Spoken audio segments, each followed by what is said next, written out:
भारत माता की, भारत माता की।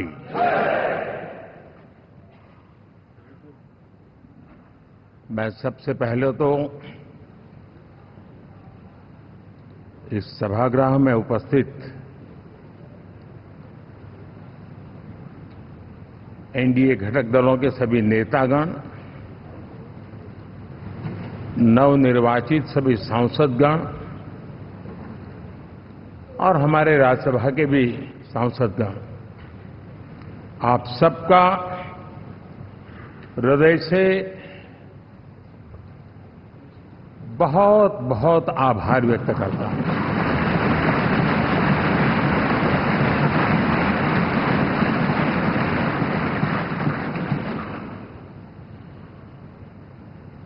मेरे लिए खुशी की बात है कि इतने बड़े समूह को आज मुझे यहां स्वागत करने का अवसर मिला है।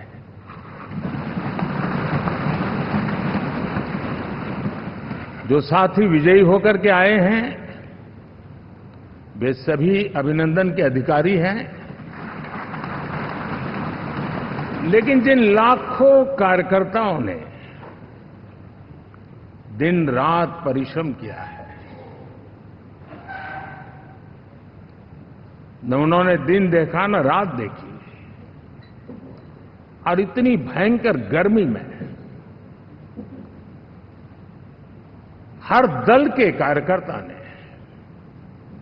जो पुरुषार्थ किया है, परिश्रम किया है, मैं आज संविधान सदन के इस सेंट्रल हॉल से सर झुका करके उनको प्रणाम करता हूं।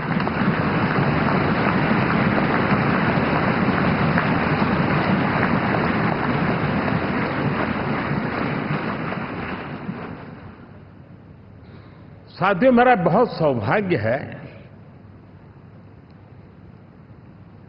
कि एनडीए के नेता के रूप में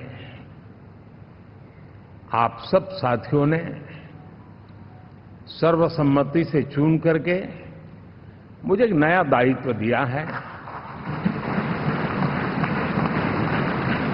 और इसके लिए मैं आपका बहुत बहुत आभारी हूं।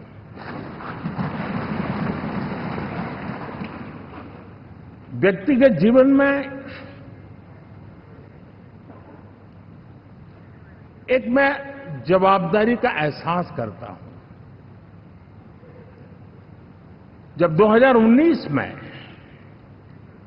इस सदन में मैं बोल रहा था, आप सबने मुझे नेता के रूप में चुना था, और तब मैंने एक बात पर बल दिया था, विश्वास।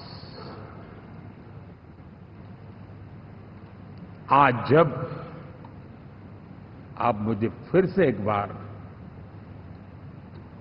ये दायित्व देते हैं, इसका मतलब है कि हम दोनों के बीच, हम आपस में विश्वास का सेतु इतना मजबूत है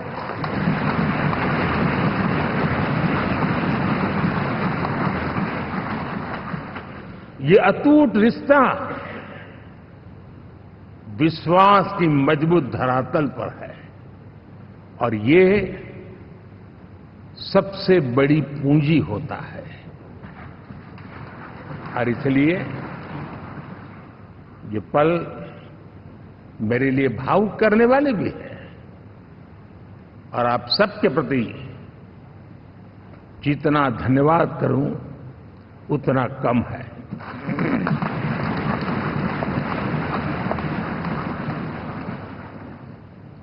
साथियों,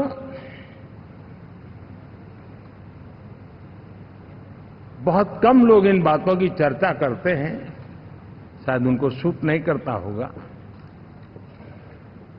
लेकिन हिंदुस्तान के इतने महान लोकतंत्र की ताकत देखिए कि एनडीए आज देश में 22 राज्यों में लोगों ने उनको सरकार बना करके सेवा करने का मौका दिया।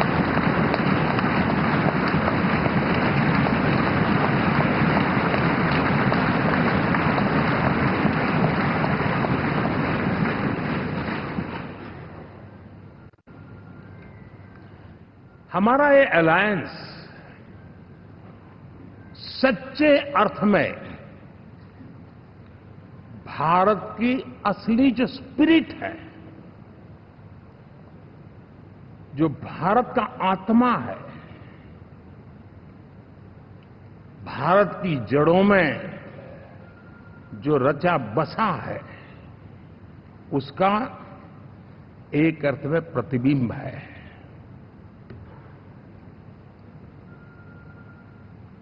और मैं इसलिए कह रहा हूं कि थोड़ी नजर करें, हमारे देश में 10 ऐसे राज्य जहां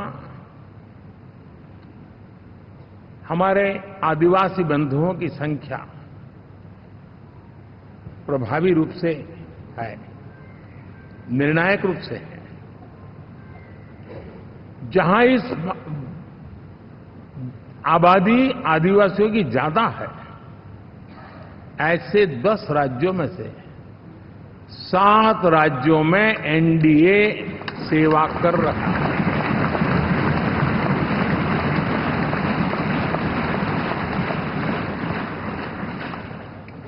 साथियों, हम सर्वपंथ संभाव के हमारे संविधान को समर्पित है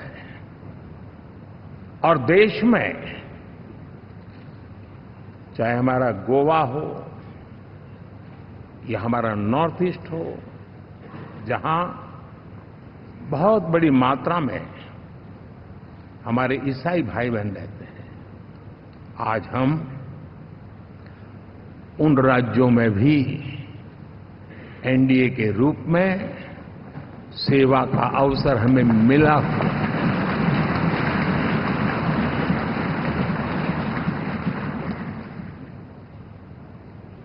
साथियों, प्री पोल अलायंस हिंदुस्तान के राजनीतिक इतिहास में और हिंदुस्तान की राजनीति में गठबंधन के इतिहास में प्री पोल अलायंस इतना सफल कभी भी नहीं हुआ है जितना कि एनडीए हुआ।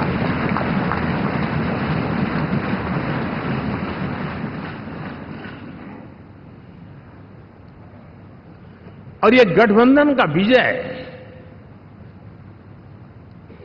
हमने बहुमत हासिल किया है और मैं कई बार कह चुका हूं, शब्द अलग होंगे लेकिन मेरे भाव उसमें एक सातत्य है। सरकार चलाने के लिए बहुमत आवश्यक है, लोकतंत्र का वही एक सिद्धांत है, लेकिन देश चलाने के लिए सर्वमत बहुत जरूरी होता है।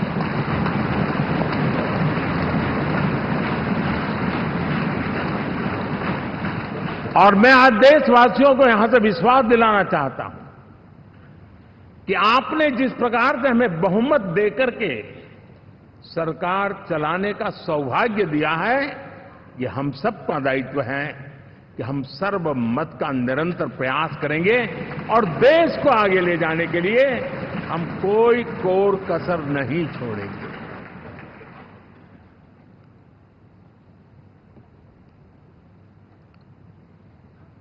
साथियों, एनडीए को करीब करीब 3 दशक हो चुके हैं।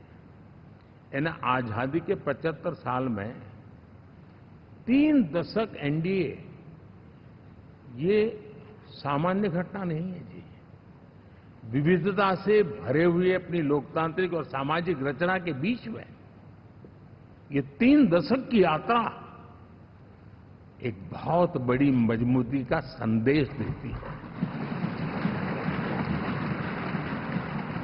और मैं आज बड़े गर्व के साथ कहता हूं कि किसी एक समय वो था कि संगठन के कार्यकर्ता के रूप में इस अलायंस का हिस्सा था, व्यवस्थाओं से जुड़ा रहता था और आज सदन में बैठ करके आपके साथ काम करते करते मेरा भी नाता इससे 30 साल का रहा है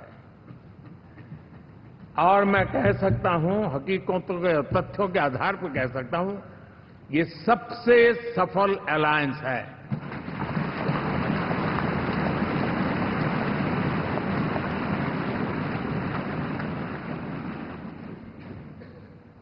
हम गर्व से कह सकते हैं कि 5 साल का टर्म होता है। इस अलायंस ने 30 साल में से 5-5 साल के 3 टर्म सफलतापूर्वक पार किए हैं और अलायंस चौथे टर्म में एंटर कर रहा है।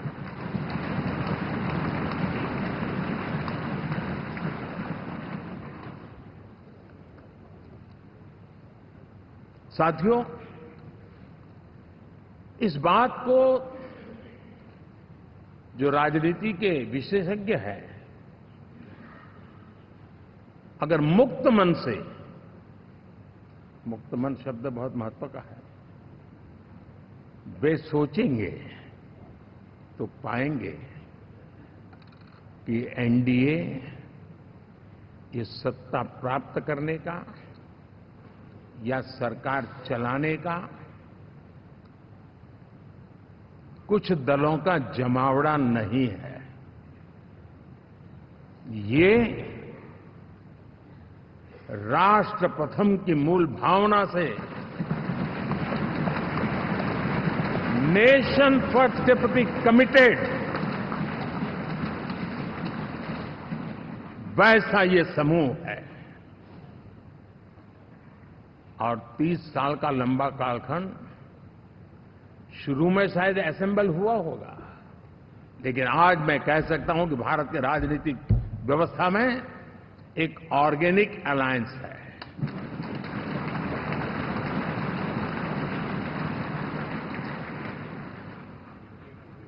और ये मूल्य श्रद्धेय अटल बिहारी वाजपेयी, श्री प्रकाश सिंह जी बादल, श्री बाला साहब ठाकरे, श्री जॉर्ज फर्नांडिस, श्री शरद यादव, अनगिनत नाम मैं कह सकता हूं। इन लोगों ने जिस बीज को बोया था, वो आज भारत की जनता ने विश्वास का सिंचन कर करके उस बीज को वटवृक्ष बना दिया है।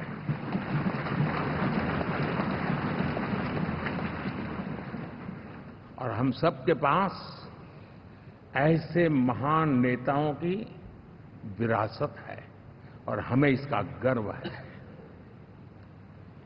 बीते 10 वर्षों में हमने एनडीए की उसी विरासत, उसी मूल्यों को लेकर के निरंतर आगे बढ़ने का और देश को आगे बढ़ाने का प्रयास किया है। जैसे मैंने कहा, मुक्त मन से राजनीति के विश्लेषक अगर विश्लेषण करेंगे तो देखेंगे कि एनडीए का जो लोग दिखते हैं ना, उसमें एक कॉमन चीज नजर आती है और वो है गुड गवर्नेंस। इन सबने अपने अपने समय में, अपने अपने कार्यकाल में जब जब जहां सेवा करने का मौका मिला है, गुड गवर्नेंस इस देश को दिया है। और इस प्रकार से एनडीए एक प्रकार से, एनडीए कहते ही गुड गवर्नेंस ये अपने आप पर्यायवाची बन जाता है। साथियों, हम लोगों के सभी के कार्यकाल में, चाहे मैं गुजरात में रहा हूं या बाबू हमारे आंध्र में रहे हो या नीतीश जी ने बिहार के लिए भरपूर सेवा की हो, हम सबके अंदर केंद्र बिंदु में गरीब का कल्याण केंद्रस्थ रहा है।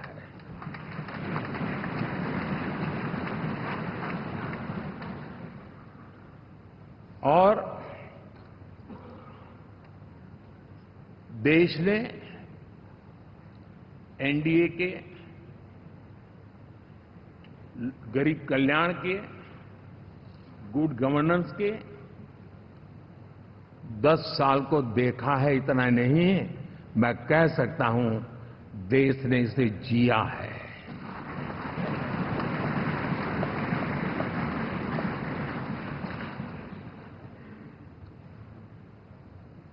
जनता जनार्दन ने सरकार क्या होती है, सरकार क्यों होती है, सरकार किसके लिए होती है, सरकार कैसे काम करती है, इसको पहली बार अनुभव किया है। वरना जनता और सरकारों के बीच में एक खाई की व्यवस्था ही बनी हुई थी। हमने उसको पाट दिया है। हमने सबका प्रयास का मंत्र देश को नई ऊंचाई पर ले जाने के लिए चरितार्थ करके देखा है। साथियों, एनडीए सरकार में हम अगले 10 साल में, मैं बहुत जिम्मेवारी के साथ कह रहा हूं, अगले 10 साल में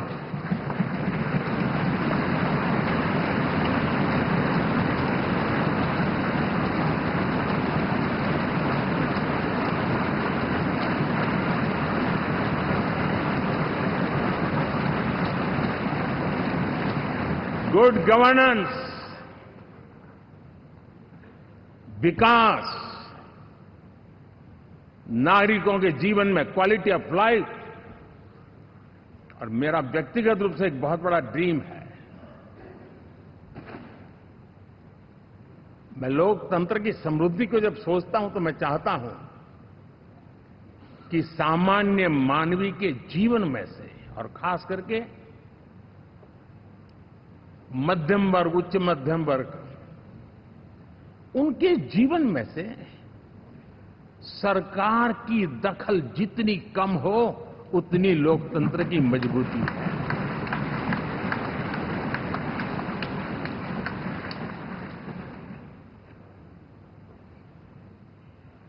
और आज के टेक्नोलॉजी के युग में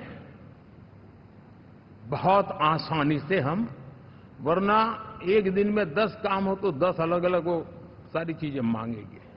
हम बदलाव चाहते हैं। गुड गवर्नेंस का ये भी एक महत्वपूर्ण पहलू है। लेकिन हम विकास का नया अध्याय लिखेंगे, गुड गवर्नेंस का नया अध्याय लिखेंगे, जनता जनार्दन की भागीदारी का नया अध्याय लिखेंगे, और सब मिलकर के विकसित भारत के सपने को साकार करके रहेंगे।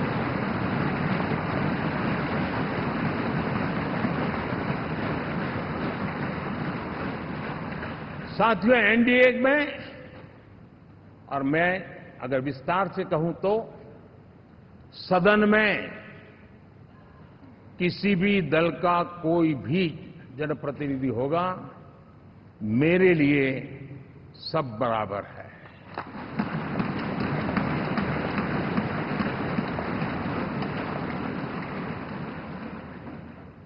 जब मैं सबका प्रयास की बात करता हूं तो मैं सदन में भी, चाहे वो लोकसभा हो या राज्यसभा हो, हमारे लिए सब बराबर है। और यही एक भाव है जिसके कारण 30 साल से एनडीए अलायंस मजबूती के साथ आगे बढ़ा है। अपना पराया कुछ नहीं है। सबको गले लगाने में हमें कभी कोई कमी नहीं रखी है।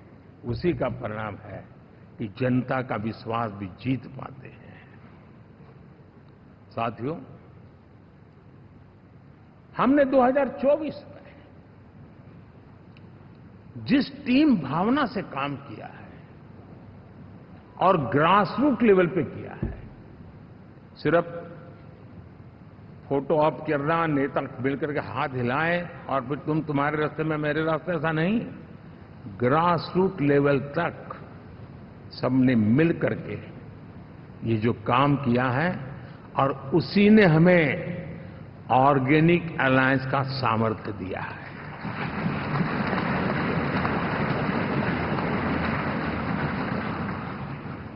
एक दूसरे का सहयोग किया है। हर किसी ने यही सोचा, जहां कम वहां हम। अगर कोई कमी है तो मैं आऊंगा, मैं मेहनत करूंगा, लेकिन तुम्हें कमी नहीं रहने दूंगा। जहां कम वहां हम, ये हर कार्यकर्ता ने जी करके दिखाया है, और तभी तो जीत आती है। साथियों, कभी कभी मैं कह सकता हूं कि हमारा 10 साल का अनुभव है, भारत के हर क्षेत्र का और भारत के हर नागरिक का जो एस्पिरेशंस हैं,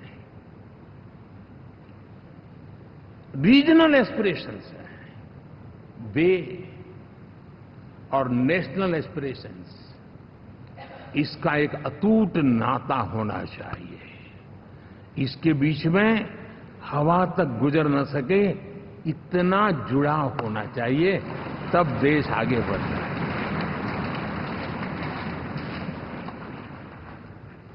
साथियों, इस चुनाव में मैं कुछ उल्लेख जरूर करना चाहूंगा, जो मेरी नजरिए से मैंने देखा है। दक्षिण भारत में एनडीए ने एक नई राजनीति की नींव मजबूत की है।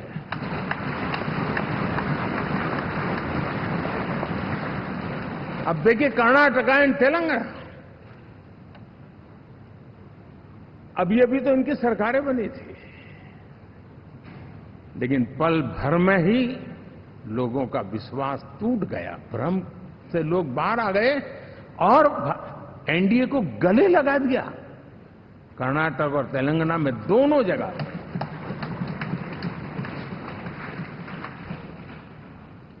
साथियों, तमिलनाडु, मैं तमिलनाडु की टीम को भी बधाई देना चाहूंगा, और वहां हमारा एनडीए समूह बहुत बड़ा भी है, और कईयों को पता था कि हम एक साथ एक सीट नहीं लड़ा पाएंगे, लेकिन इस लड़ाई में हम साथ रहेंगे। और मैंने बहुत से एनडीए के साथी तमिलनाडु में ऐसे हैं कि जिनका कोई उम्मीदवार नहीं था, लेकिन इस झंडे को ऊंचा रखने के लिए वो जी जान से जुटे थे।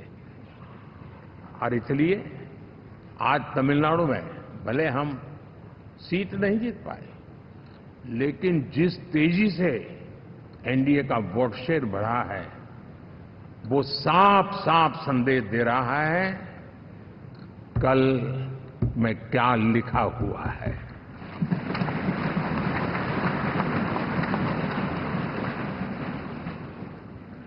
साथियों, पुडुचेरी हो, केरला, हमारे सैकड़ों कार्यकर्ताओं के बलिदान हुए हैं। यूडीएफ हो या एलडीएफ हो, शायद हिंदुस्तान के राजनीतिक जीवन में इतना जुल्म एक विचारधारा को लेकर के जीने वाले लोगों पर हुआ होगा तो सिर्फ मैं कह सकता हूं केरल में हुआ है। जम्मू कश्मीर से भी ज्यादा हुआ है। उसके बावजूद भी सामने कहीं विजय नजर नहीं आता था। उन्होंने परिश्रम की पराकाष्ठा में कभी पीछे नहीं रहे, पीढ़ियां खपा दी, और आज पहली बार संसद में केरल से हमारा प्रतिनिधि बन के आया।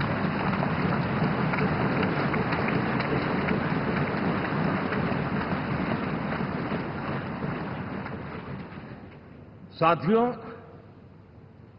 अरुणाचल में हमने लगातार, हमारी सरकार बनती रही है और भारी समर्थन से बनती है। सिक्किम में भी हमारे एनडीए की सरकार करीब करीब क्लीन स्वीप के साथ, अरुणाचल क्लीन स्वीप। आंध्र, मैं अबू बाबू को पूछ रहा था, बोले हिस्टोरिकली ये सबसे हाईएस्ट विक्ट्री है।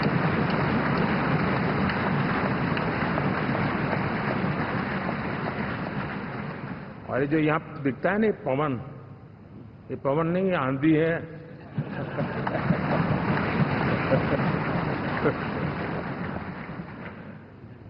आंध्र ने इतना बड़ा हमारे प्रति जनमत दिया है। हिंदुस्तान के लिए एक सामान्य मानवी की विकास की जो जिजीविषा है उसका प्रतिबिंब है। और महाप्रभु जगन्नाथ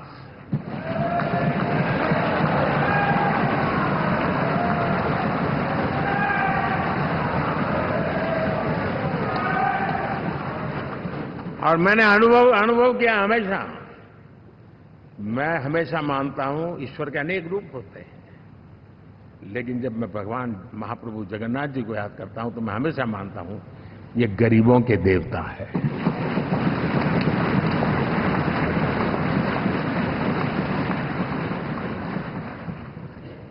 और वहां जो क्रांति रूप परिणाम आया है, मैं इसे एक रिवॉल्यूशन देख रहा हूं।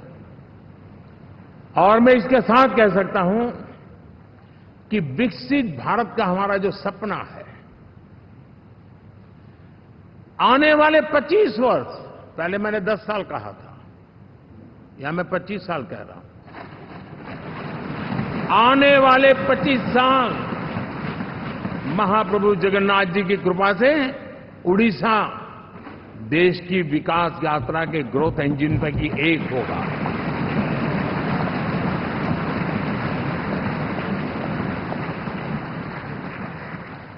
साथियों, हम लोग जब 4 जून के नतीजे चल रहे थे, मैं तो अपने काम में कुछ व्यस्त था। बाद में फोन आना शुरू हो गए, तो मैंने किसी को पूछा, यार ये तो ठीक है आंकड़े वांकड़े, तो मुझे ये बताओ कि ईवीएम जिंदा है कि मर गया?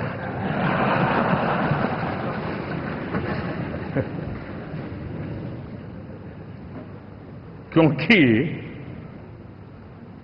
ये लोग तय करके बैठे थे कि भारत के लोकतंत्र और लोकतंत्र की प्रक्रिया के प्रति विश्वास ही लोगों का उठ जाए, और लगातार ईवीएम को गाली देना। और मुझे तो लगता था कि शायद इस बार वो ईवीएम की अर्थी का जुलूस निकालेंगे, लेकिन 4 जून शाम आते आते उनको ताले लग गए, ईवीएम ने उनको चुप कर दिया। ये ताकत है भारत के लोकतंत्र की, ये ताकत है भारत की निष्पक्षता की, ये भारत की ताकत है भारत के चुनावी तंत्र की, चुनाव आयोग की। और मैं मानता हूं कि ये आशा करता हूं कि 5 साल तो अब ईवीएम शायद मुझे नहीं सुनाई देगा, लेकिन जब 29 में हम जाएंगे तो फिर से शायद ईवीएम को लेकर के नाचने की शुरुआत करेंगे, क्योंकि इनके सुधरने की संभावना बहुत कम है।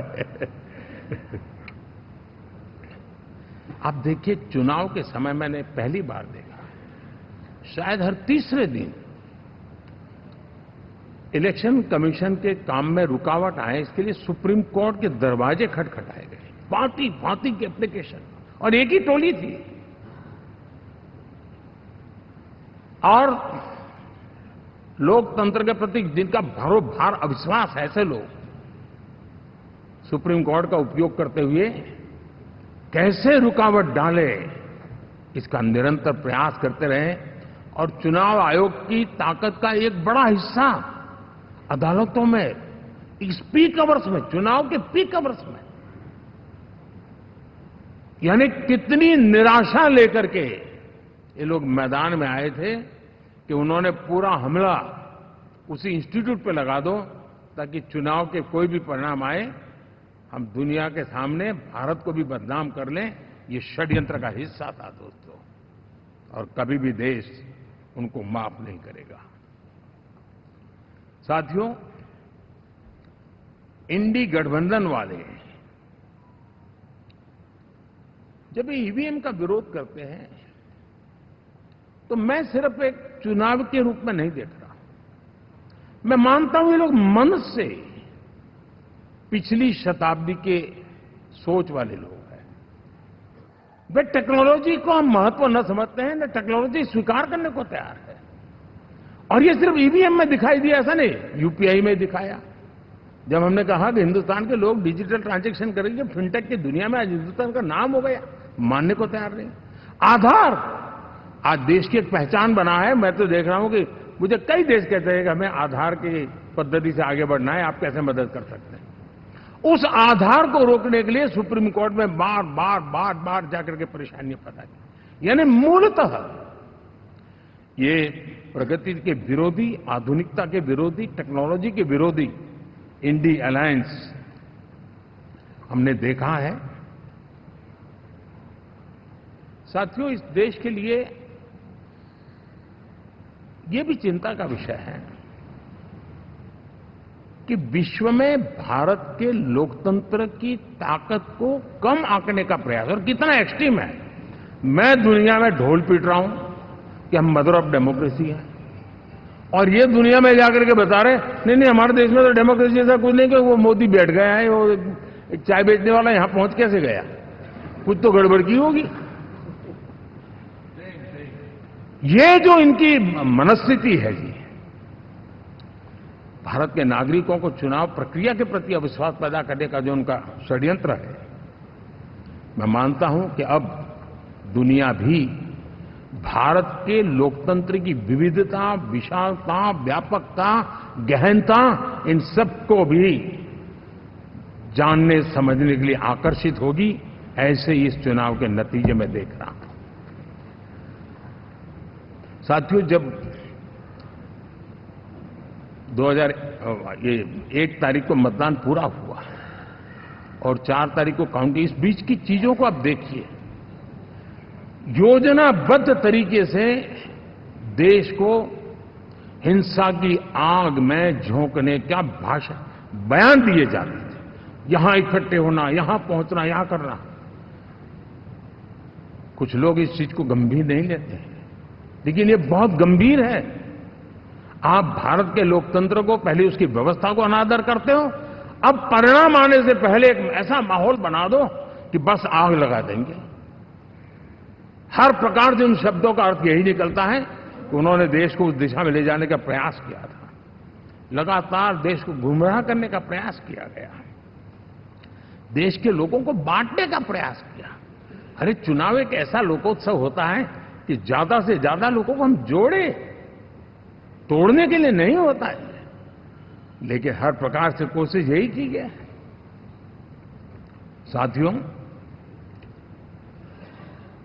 मैं मानता हूं कि 2024 के लोकसभा के चुनाव के जो नतीजे हैं, हर पैरामीटर से देखेंगे, दुनिया ये मानती है और मानेगी कि ये एनडीए का महाविजय है।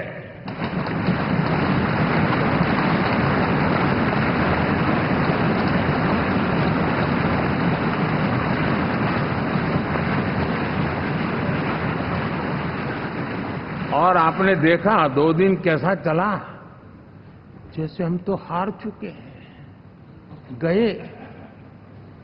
सब चारों तरफ यही दिखता था,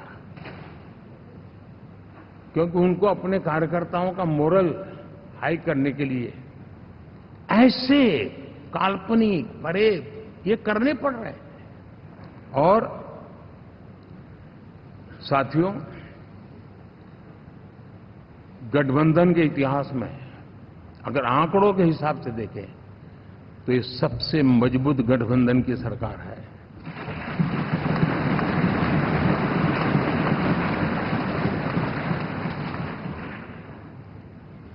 लेकिन कोशिश ये की गई कि इस विजय को स्वीकार न करना, उसको पराजय के छाया में ही डुबो कर रखना। लेकिन उसकी ऐसी चीजों की बाल मृत्यु हो जाती है, और हो भी गई।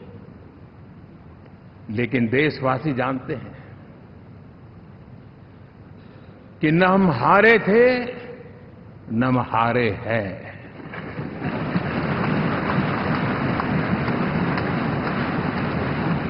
लेकिन 4 तारीख के बाद हमारा जो व्यवहार रहा है वो हमारी वो पहचान बताता है कि हम विजय को पचाना जानते हैं।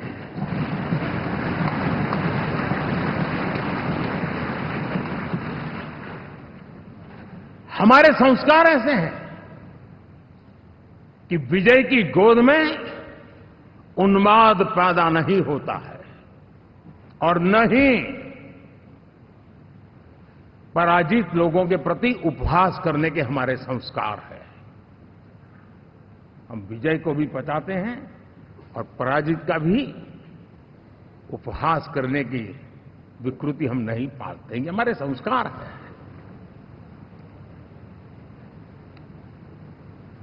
अब किसी भी बालक को पूछो कि भाई लोकसभा के चुनाव के पहले सरकार किसकी थी, तो कहेगा एनडीए।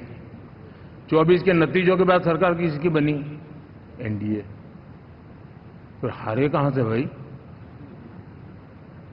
पहले भी एनडीए थी, आज भी एनडीए और कल भी एनडीए है।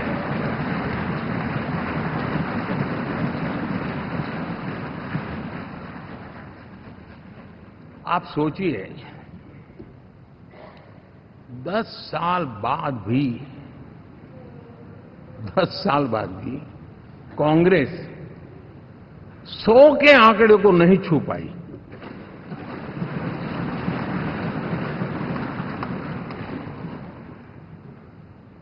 और अगर मैं 14, 19 और 24 3 चुनावों को जोड़ करके कहूं, कांग्रेस के 3 चुनाव जोड़ूं, तो इन 3 चुनावों में जितनी सीटें मिली है उससे ज्यादा हमें इस चुनाव में मिली है।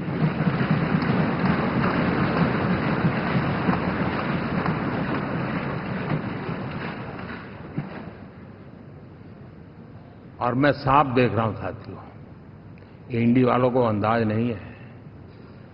वे धीरे धीरे पहले तो डूब रहे थे, अब तेज गति से ये गर्त में जाने वाले हैं।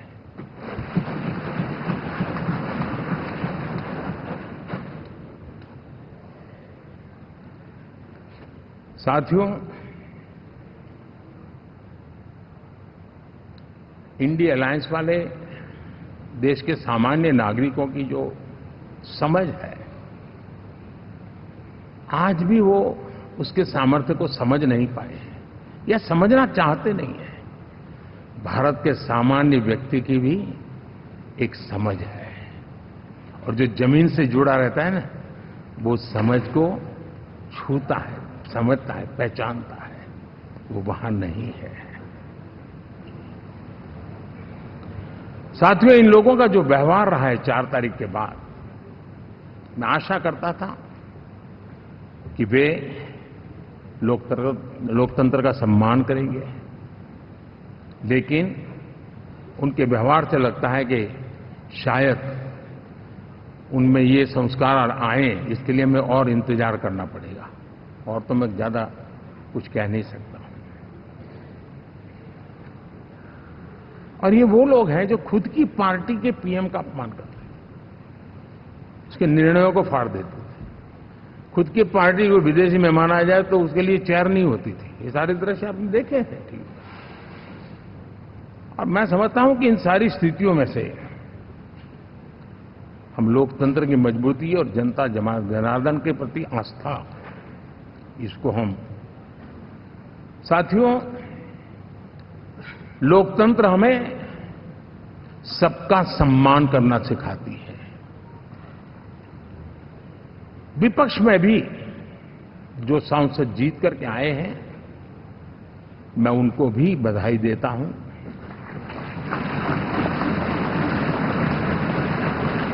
और मैं पिछले 10 वर्ष में एक चीज मिस कर रहा था कि debate, participation, quality of debate मैं मिस कर रहा हूं। लेकिन मैं आशा करता हूं कि अब इस नया जो सदन बना है वो कमी मुझे खलेगी नहीं, शायद हमारे साथी भी राष्ट्रहित की नियत के साथ सदन में आएंगे और भले वो विपक्ष में बैठे होंगे, लेकिन राष्ट्र के विपक्ष में नहीं है, हमारे विपक्ष में है। राष्ट्र में तो हम सब एक ही दिशा में हैं।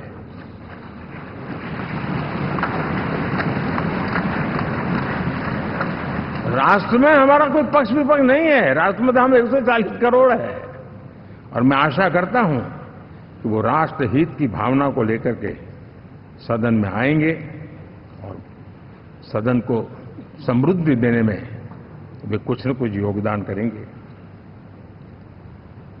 साथियों, 24 का जनादेश एक बात को बार बार मजबूती दे रहा है, बार बार मजबूती दे रहा है कि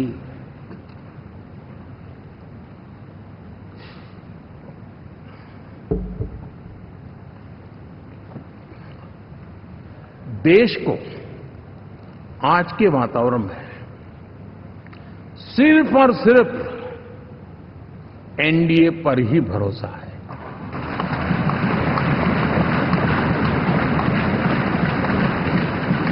और जब इतना अटूट विश्वास है, इतना भरोसा है, तो स्वाभाविक है देश की अपेक्षाएं भी बढ़ेगी। और मैं इसे अच्छा मानता हूं और हम सबका कर्तव्य भी मानता हूं। और इन अपेक्षाओं को पूर्ण करने के लिए, और मैंने पहले भी कहा था कि जो 10 वर्ष हमने काम किया है वो तो ट्रेलर है।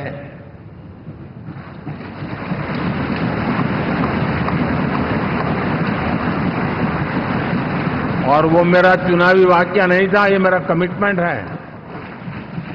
हमें और तेजी से, और विस्तार से, और तेज गति से देश के आकांक्षाओं को पूर्ण करने में रत्ती भर भी विलंब नहीं करना है।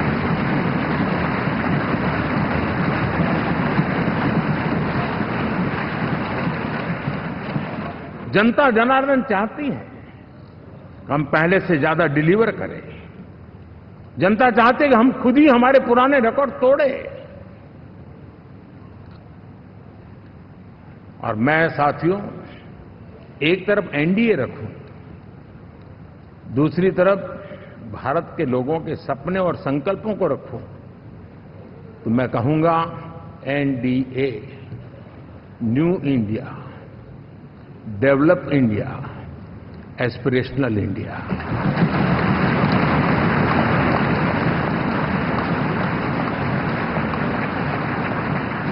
और इसी सपने और संकल्पों को पूरा करना, ये हम सबका संकल्प भी है, कमिटमेंट भी है और हमारे पास रोड मैप भी है।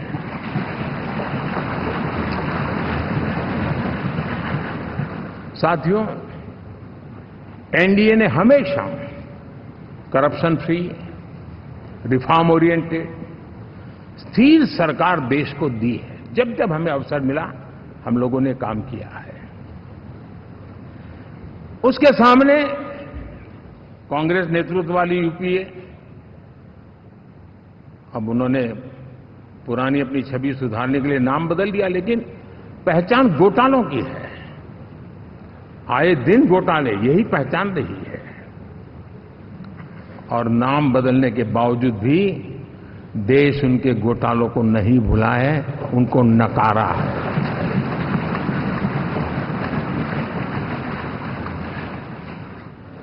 और मैं कह सकता हूं साथियों, इंडी अलायंस वालों ने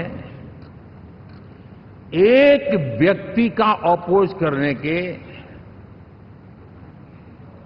वन पॉइंट एजेंडा के कारण देश की जनता ने उनको ही ऑपोजिशन में बिठा दिया है।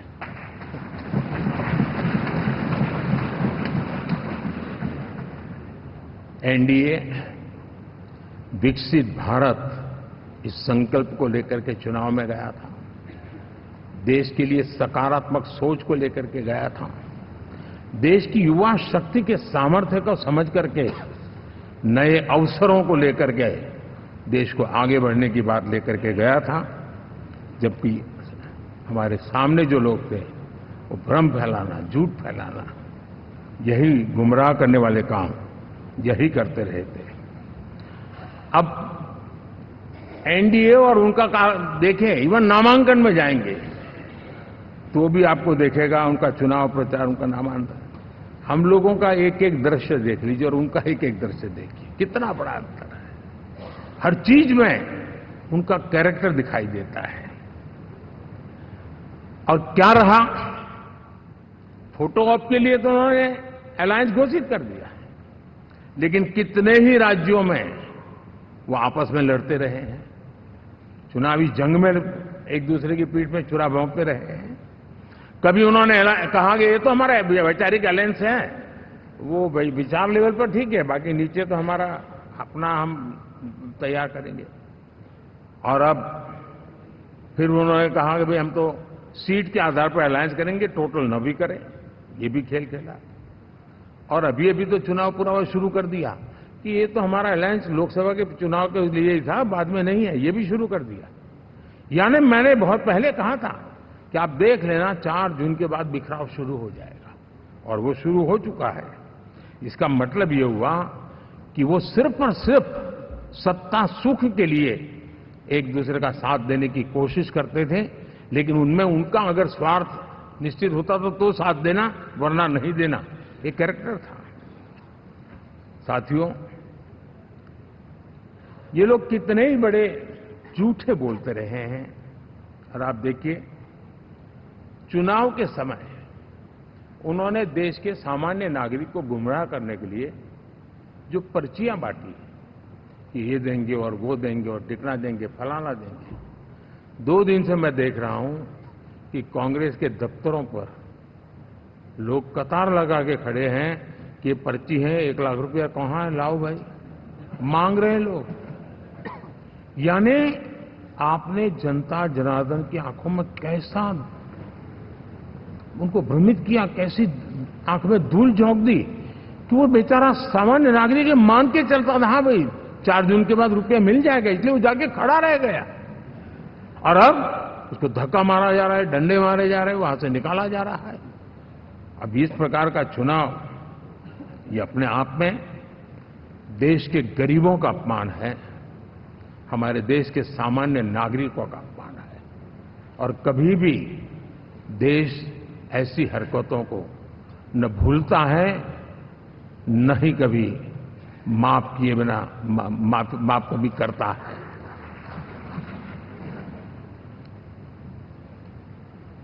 साथियों, हमारे लिए संतोष की बात है कि हम एक कमिटमेंट से काम कर रहे हैं। 10 साल में हमने 25 करोड़ गरीबों को गरीबी से बाहर निकाला है।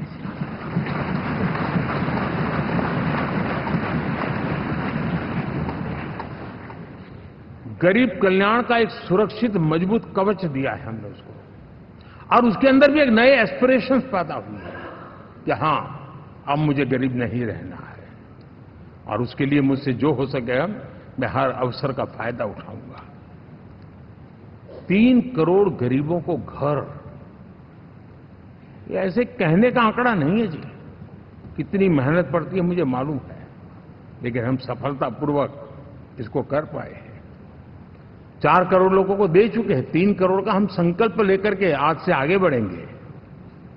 यानी ये भी हिम्मत है कि 4 करोड़ देने के बाद जिन परिवारों का विस्तार हुआ है, जरूरत पड़ी है, और राज्यों की भी उसमें इच्छा है, 3 करोड़ नए घर बनाने का संकल्प। 70 वर्ष की आयु से ऊपर के व्यक्तियों को, नागरिकों को 5 लाख रुपए तक इलाज के लिए मुफ्त इलाज की व्यवस्था। मुद्रा योजना के तहत हमारे नौजवानों को कारोबार के लिए 20 लाख तक की उनकी बैंक से उनको लोन मिले, इसकी व्यवस्था। ये मैं समझता हूं कि वायदा हमारे तीसरे कार्यकाल की गारंटियां, सब मैं अभी बताता नहीं हूं, लेकिन इन गारंटियों के प्रति हम कमिटेड हैं और उसे पूर्ण करने के लिए हम कोई कमी नहीं रखेंगे। साथियों, गरीब का सशक्तिकरण और मिडिल क्लास को सुविधा, ये हमारी प्राथमिकता है, क्योंकि मध्यम वर्ग अब इस देश का एक बहुत बड़ा चालक बल है। भारत की ग्रोथ स्टोरी में ये ऐसे ऐसे नए फोर्सेस मैं देख रहा हूं जो हमारी बहुत बड़ी शक्ति बनने वाले हैं, और इसलिए हम उस पर भी उतना ही, और मिडिल क्लास की बचत कैसे बढ़े, सेविंग कैसे बने, उसके लिए, उसके क्वालिटी ऑफ लाइफ के लिए हम क्या कर सकते हैं, हमारी योजनाओं का विस्तार कैसे किया जाए, हमारे नीति नियमों में बदलाव कैसे किया जाए, उस पर भी हम आने वाले दिनों में काम चाहते हैं। साथियों, पंचायत से पार्लियामेंट तक हमारी नारी शक्ति की सक्रिय भागीदारी, ये हमारा कमिटमेंट है, और हमने हमारे पिछले कार्यकाल में नारी शक्ति वंदन अधिनियम करके उस बात को हमने आगे बढ़ाया है। और वो दिन दूर नहीं होगा जब हमारे सदन में बहुत बड़ी तादाद में हमारी माताएं बहनें देश का नेतृत्व करती हुई दिखाई देगी।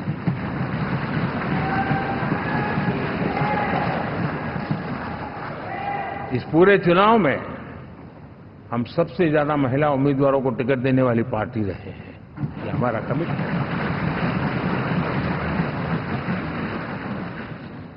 हमारी महिला सांसदों को जो आशीर्वाद देश की जनता ने दिया है, मैं इसके लिए विशेष रूप से उनका आभार व्यक्त करता हूं। और साथियों, आपने देखा होगा G20 समिट में दुनिया के सामने एक विषय लेकर के हम बड़े आग्रह से गए हैं, और वो है empowerment of women, development of women. इन सारी बातों को तो हम परिचित हैं। हमने एक नया सिद्ध किया है, और हम G20 समिट से भी इसको आगे बढ़ा रहे हैं, विमेन लेड डेवलपमेंट।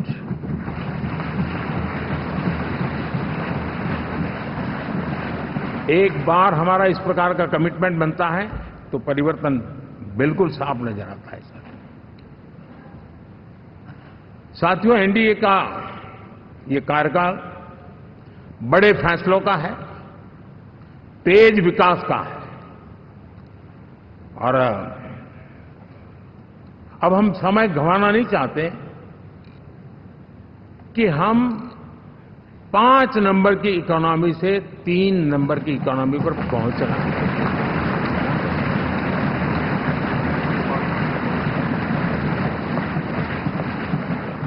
और ये खाली 5 और 3 का आंकड़ा नहीं है, उसके कारण जो अर्थव्यवस्था का कद बन जाता है, वो सामान्य मानवीय की आशा आकांक्षाओं को पूरी करने के लिए सरलता बढ़ जाती है। देश के लिए जो जरूरतें हैं वो आराम से पूरी करने का सामर्थ्य बन जाता है, और इसलिए हम उस दिशा में बड़ी कोशिश करके आगे बढ़ना चाहते हैं। राज्यों का सहयोग भी उसमें उतना ही महत्वपूर्ण है, और भारत के संविधान ने हमें जिस प्रकार का दिशा निर्देश किया है कोऑपरेटिव फेडरलिज्म का, लेकिन मैंने उसमें आग्रह रखा है कॉम्पिटिटिव कोऑपरेटिव फेडरलिज्म। हमारे राज्यों के बीच में भी तंदुरुस्त स्पर्धा हो, राज्य और केंद्र के बीच में भी तंदुरुस्त स्पर्धा हो, हम अच्छा करने की स्पर्धा करें, और उस दिशा में हम आगे बढ़ना चाहते हैं। और हमने देखा है कि जब मैं कॉम्पिटिटिव कोऑपरेटिव फेडरलिज्म की बात करता हूं, आपने देखा G20 समिट हम एक जगह पे कर सकते थे, हम भी मालाएं पहन करके फोटो निकलवा सकते थे, लेकिन हिंदुस्तान के अनेक शहरों में 200 से ज्यादा मीटिंगें हुई, और दुनिया भर के नीति निर्धारक जो कहे G20 देशों के और बाकी भी 5-7 देशों के, वो हिंदुस्तान के कोने कोने में गए, उनके देशों में जाकर के भारत की विविधता, भारत की विशालता, इसकी चर्चा कर रहे हैं। उनके लिए आश्चर्य है, हमने तो दिल्ली आकर के वापिस जाते थे, पता ही नहीं था कि देश इतना बड़ा है। ये अपनी एक ताकत का परिचय हुआ है। हमने कोविड में देखा, राज्यों के साथ कोऑपरेशन के साथ हमने जिस प्रकार से लड़ाई लड़ी, और एक सूत्र में रह करके लड़े, दल किसी का भी हो सरकार में, लेकिन हमने इस काम को किया क्योंकि हमारा कोऑपरेटिव फेडरलिज्म के प्रति कमिटमेंट है। एस्पिरेशनल डिस्ट्रिक्ट एक ऐसा मॉडल है गवर्नेंस का जिसमें राज्य भी उतना ही सक्रियता से हमारे साथ जुड़े हुए हैं। और दुनिया के लिए जो डेवलपिंग कंट्रीज हैं, उनके लिए गवर्नेंस का एक ऐसा मॉडल प्रस्तुत हो रहा है जिसका अब तो केस स्टडी के रूप में दुनिया के अनेक यूनिवर्सिटी केस स्टडी करना शुरू की है। अब उसको हम आगे बढ़ाते हुए एस्पिरेशनल ब्लॉक की तरफ ले जा रहे हैं, ताकि हमारे ग्रासरूट लेवल पे भी जो वीक एरियाज हैं, जहां सुविधाएं अभी सामान्य एवरेज से भी नीचे हैं, उसको हम जल्दी से जल्दी उस स्टेट की एवरेज तक लाना चाहते हैं। देश का रीजन, कोई भी क्षेत्र हो, सर्वांगीण विकास को लेकर हम चले। साथियों, गत 10 वर्ष में इंफ्रास्ट्रक्चर के क्षेत्र में हमने एक बहुत बड़ा, यानी सोचने में भी बदलाव लाए। जमीन पर तो लाए, वरना हमारे देश में सोचा चलेगा यार, अरे एक बार कर लो ना, उस सारे में से बदलाव नहीं। अब तो अच्छा ही चाहिए, बड़ा ही चाहिए, जल्दी से जल्दी पहुंचाने वाला चाहिए। सामान्य मानवीय के मन को हमने इस तरह से प्रेरित भी किया है और पुरुषार्थ करके हमने उस दिशा में काम किया है। 5 साल में हमें गति शक्ति, यानी इस प्रकार के प्लेटफॉर्म पर जो काम किया है, जो काम 6-6, 8-8 महीने तक नहीं होता था, वो आज 15-20 दिन में कर सकते हैं। सर, टेक्नोलॉजी का उपयोग करके हम काम कर रहे हैं। और ये जब होता है तो उसका मूल फायदा देश के नौजवानों के लिए रोजगार के अति अवसर बन जाते हैं। उनके लिए जीवन में सिलेक्शन के लिए बहुत बड़ा दायरा बढ़ जाता है। और वो हमें, साथियों, आज भारत दुनिया में विश्व के लिए एक नया मैन्युफैक्चरिंग हब के रूप में उभर रहा है। और जब हम मैन्युफैक्चरिंग हब कह रहे हैं, तब सिर्फ इलेक्ट्रॉनिक गुड्स या सर्विसेज की मैं बात नहीं कर रहा हूं। मैं फूड प्रोसेसिंग में भी आज दुनिया में हम बहुत तेजी से आगे बढ़ रहे हैं, और वो भारत के किसानों को बहुत बड़ी ताकत देने वाला है। उसी प्रकार से स्पेस हो, आर्टिफिशियल इंटेलिजेंस हो, स्टार्टअप्स की बात हो, स्किल जॉब अपॉर्चुनिटीज की बात हो, आज भारत बहुत तेजी से आगे बढ़ेगा, बढ़ रहा है, ये मेरा विश्वास है। साथियों, मुद्रा योजना, ड्रोन दीदी, विश्वकर्मा योजना, इसने भी नई संभावनाओं को जन्म दिया है। साथियों, हमारी संस्कृति, हमारी विरासत, उसके प्रति हम जितना ध्यान केंद्रित करेंगे, दुनिया के लिए आकर्षण का केंद्र बनेगा। और इसलिए हम उन दिशा में, और मैं मानता हूं भारत के लिए टूरिज्म एक ऐसा एवेन्यू है जो गत शताब्दी में हमें कभी, आज से लेकर के पीछे के 100 साल में कहूं, ऐसा अवसर नहीं मिला है जैसा आने वाले 25 साल में मिलने वाला है। दुनिया भारत की तरफ मुड़ने वाली है। अब हमारा काम है हम इसके लिए आवश्यक व्यवस्थाओं को विकसित करें, हमारी विरासत के प्रति हम हमारा पर्यटन का विकास करते हुए एक विन विन सिचुएशन का हम फायदा उठाएं, और उसमें बहुत अधिक निवेश की संभावनाएं मैं देखता हूं। और ये ऐसा क्षेत्र है जिसमें हर स्तर के लोग कमाते हैं, गरीब से गरीब आदमी भी कमाता है और बड़ी बड़ी होटल वाला भी कमाता है, हर कोई इसमें कमाता है। और हमने टूरिज्म के हम बल देना चाहते हैं, बहुत पोटेंशियल है। आज जो इंफ्रास्ट्रक्चर के क्षेत्र खुले हैं, इसका फायदा उसको मिलता है। एयरवे हो, रेलवे हो, हमारे एक्सप्रेस वे हो, ये हमारा यातायात जितना बेहतर हो, और हमारा डिजिटल कनेक्टिविटी का जो काम है, ये इसके लिए एक बहुत बड़ा पॉजिटिव ग्राउंड तैयार कर रहा है, और जिसका फायदा मिलने वाला है। और जो वोकल फॉर लोकल और रीजनल टूरिज्म, इसको एक बल देने का काम है। साथियों, अब दुनिया एक नए युग में प्रवेश रही है। जिस समय औद्योगिक क्रांति हुई, उस समय हम गुलामी के दौर से गुजर रहे थे। तो औद्योगिक क्रांति का जितना फायदा लेना चाहिए हम नहीं ले पाए।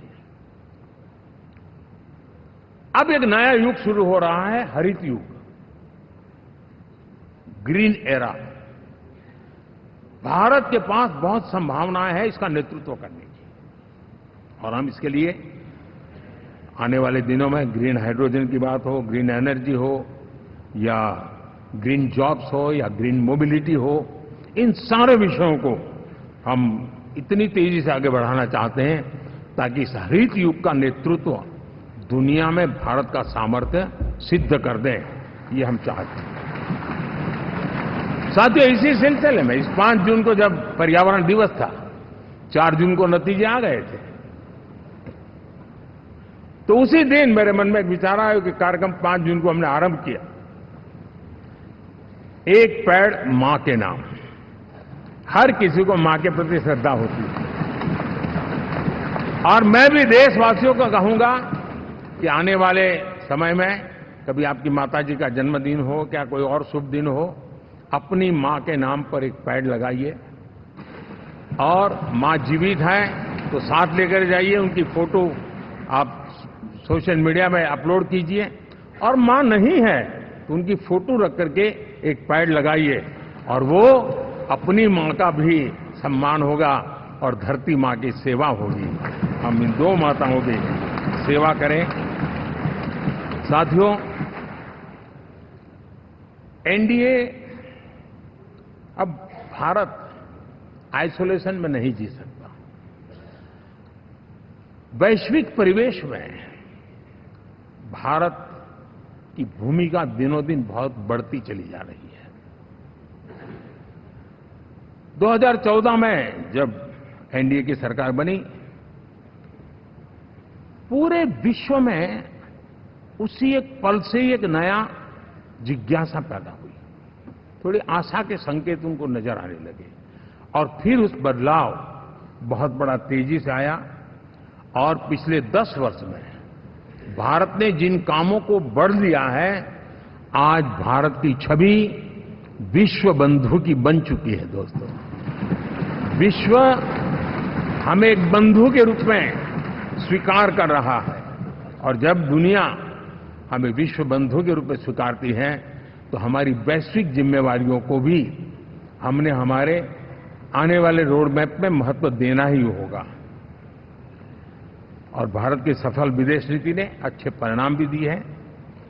हमने हर संकट को उस प्रकार से हैंडल किया जिस प्रकार से मानवीय मूल्यों को हमने प्राथमिकता दी।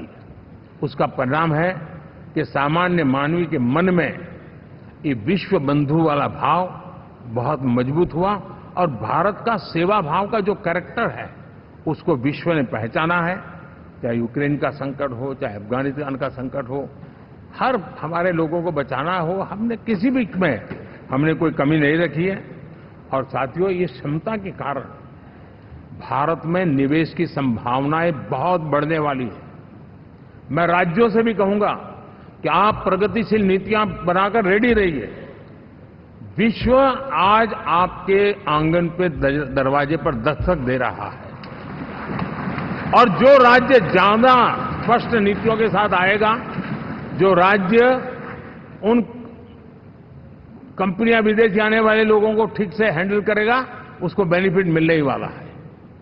और भारत ने जो नीतियां बनाई है, भारत ने जो वातावरण बनाया है, उसका लाभ भारत के हर राज्य को मिलना चाहिए, और उस दिशा में हम तेजी से काम करना चाहते हैं। साथियों, हमने G20 समिट में देखा है, दुनिया का भारत के प्रति नजरिया बदला है। जो लोग इन चीजों को माइन्यूटली देखते होंगे उनको पता होगा कि G20 एक प्रकार से कई संकटों से गुजर रहा था। उतार चढ़ाव आते रहते थे, बिखराव भी नजर आ रहा था, लेकिन भारत में G20 आने के बाद नए प्राण से भर गया है, नया सामर्थ्य आ गया है। और ये भारत की ताकत है कि उसने पूरे विश्व को जोड़ने में G20 के माध्यम से बहुत बड़ा काम किया है।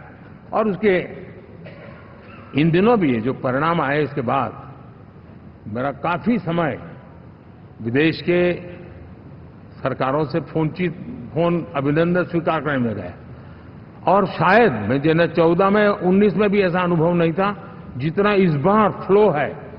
दुनिया के करीब करीब, अब नाम ले, उसने भारत को शुभेच्छा व्यक्त की है या बात करने की कोशिश की है। यानी ये वैश्विक जो हमारा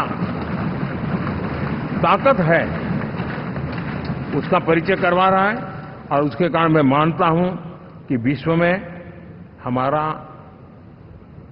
सम्मान और साथ साथ भारत में निवेश, ये दोनों संभावनाएं बढ़ रही है। साथियों, हमारे संविधान का 75वां वर्ष है। हम चाहते हैं कि संविधान हमारी संवैधानिक संस्थाओं का संरक्षण भर इसके मात्र के लिए है, ऐसा नहीं। कोई अदालत में धाराओं का उपयोग करके काम करने के लिए नहीं है। ये एक हमारी भावना है, हमारा स्पिरिट है, और हमें इस 75 साल को ऐसे मनाना है ताकि हम संविधान के स्पिरिट को जन जन तक पहुंचाएं। हर जन को संविधान की जो भावना है, कर्तव्य की भावना है, अनेक बात ऐसे इस बात है, उन सब प्रति समर्पण उसका बढ़े, उस दिशा में हम काम करना चाहते हैं। साथियों, छत्रपति शिवाजी महाराज के राज्याभिषेक के 350 वर्ष के उत्सव में देश आज रंगा हुआ है, और हमारे लिए सबसे बड़ी प्रेरणा है, क्योंकि उसमें राष्ट्र प्रथम की भावना है। छत्रपति शिवाजी महाराज को याद करते ही राष्ट्र प्रथम की भावना हमें मजबूती देती है, और इसलिए हम देश में इसी एजेंडा को आगे रखते हुए, और जब इसी समय 350 साल का पर्व आया है, तो हमें अपनी पॉलिसी और परफॉर्मेंस और सामान्य मानवीय का जीवन बेहतर करना है, उसमें जरा भी विलंब नहीं करना है। साथियों, विकास की सारी तैयारियां, रोड मैप लेकर को हम चलेंगे ही, चल रहे हैं, लेकिन साथ साथ हम नए नए सांसद आए हैं, कुछ पुराने सांसद हैं, कुछ ज्यादा अनुभवी सांसद भी हैं। आप देखते हैं कि इन दिनों, पिछले 2 दिन से आप टीवी पे देखते होंगे, एक भी सच्चाई मुझे उसमें नजर नहीं आई।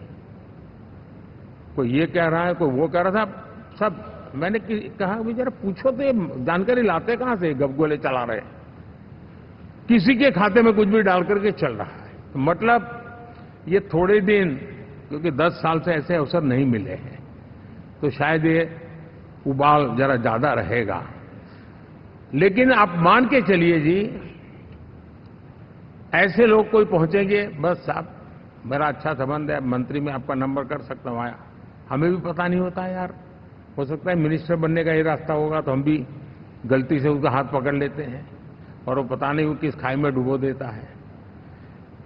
कभी कभी तो शायद अब तो टेक्नोलॉजी ऐसी है कि हो सकता है मेरे सिग्नेचर से कोई लिस्ट बाहर निकल जाए कि ये मंत्री बन गए, हो सकता है कोई बुद्धिमान डिपार्टमेंट भी बांट दे।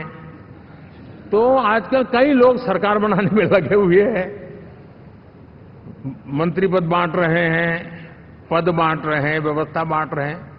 मैं आपसे आग्रहपूर्वक कहता हूं, और जो मोदी को जानते हैं, ये सारे प्रयास निरर्थक है। वे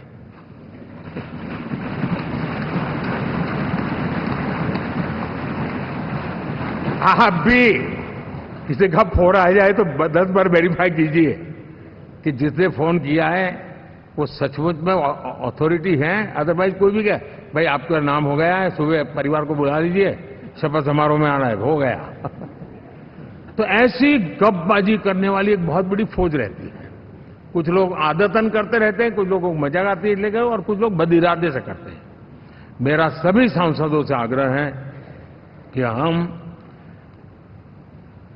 इन सारे षड्यंत्रों का शिकार न बने। दूसरा, हमारे जो इंडिया अलायंस वालों ने इस चुनाव में फेक न्यूज में एक्सपर्टाइज कर लिया, डबल पीएचडी कर लिया उन्होंने, वो शायद इसका भरपूर उपयोग करेंगे। हम कृपा करके इन चीजों से दूर रहें, अफवाहों से दूर रहें। ये जो टीम बैठी है वो अनुभवी टीम है, मुझे भी सही सलाह देने वाली टीम है, और इसलिए टीम मिलकर के बहुत सही निर्णय करने वाली है। कृपा करके ब्रेकिंग न्यूज के आधार पर देश चलेगा नहीं, ये मान के चलिए।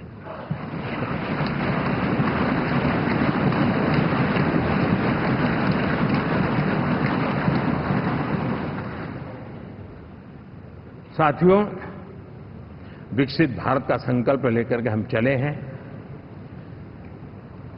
3 नंबर की इकोनॉमी पहुंचना मैं जानता हूं, निश्चित रोड मैप के साथ उसको हम पार करने वाले हैं। और मैंने पहले भी कहा था कि मेरा पल पल देश के नाम है, मेरा पल पल आप लोगों के नाम है। मैं 24/7 अवेलेबल हूं।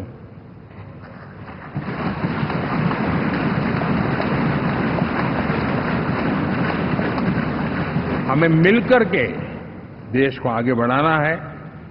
फिर से एक बार आप लोगों ने मुझ पर जो विश्वास जताया है, जो प्यार दिखाया है और जो समर्थन दिया है, वाकई मैं मानता हूं भारत के लोकतंत्र की एक बहुत बड़ी ताकत है। मैं जितना आपका आभार व्यक्त करूं उतना कम, और मैं विश्वास दिलाता हूं कि मैं आपकी आशा अपेक्षाओं को पूरी करने में, परिश्रम करने में कोई कमी नहीं रखूंगा।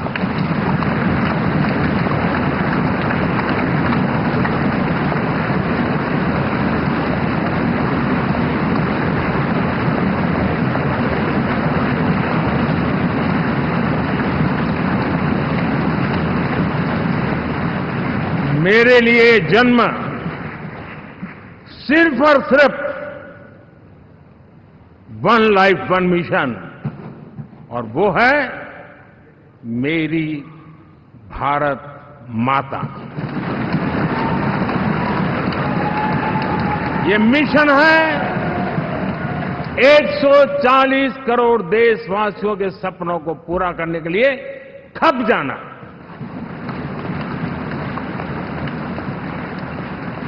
ये मिशन है 140 करोड़ देशवासियों को हजार साल की मुसीबतों से जो गुजरी हुई पीढ़ी दर पीढ़ी है, उसे मुक्ति दिला करके सम्मान के साथ विश्व में मेरा हर देशवासी दुनिया उसे देखे तो उसका मन कर जाए, काश ये हिंदुस्तान का है, अरे नजर मिल जाए तो अच्छा होगा। ये मैं स्थिति पैदा करना चाहता हूं। उसका मन लालायित होना चाहिए, हिंदुस्तानी है, अरे यार जरा हाथ मिला लूं, कुछ एनर्जी मुझे भी आ जाए। मैं देश को इस ऊंचाई पे ले जाना चाहता हूं। और साथियों, मुझे पक्का विश्वास है आपका साथ, आपका सहयोग, आपका अनुभव बहुत बड़े परिणामों की संभावनाएं लेकर के आया है। लोकसभा का ये गठन उन सभी आकांक्षाओं को पूरा करेगा। मैं फिर एक बार आप सबका हृदय से बहुत बहुत धन्यवाद करता हूं।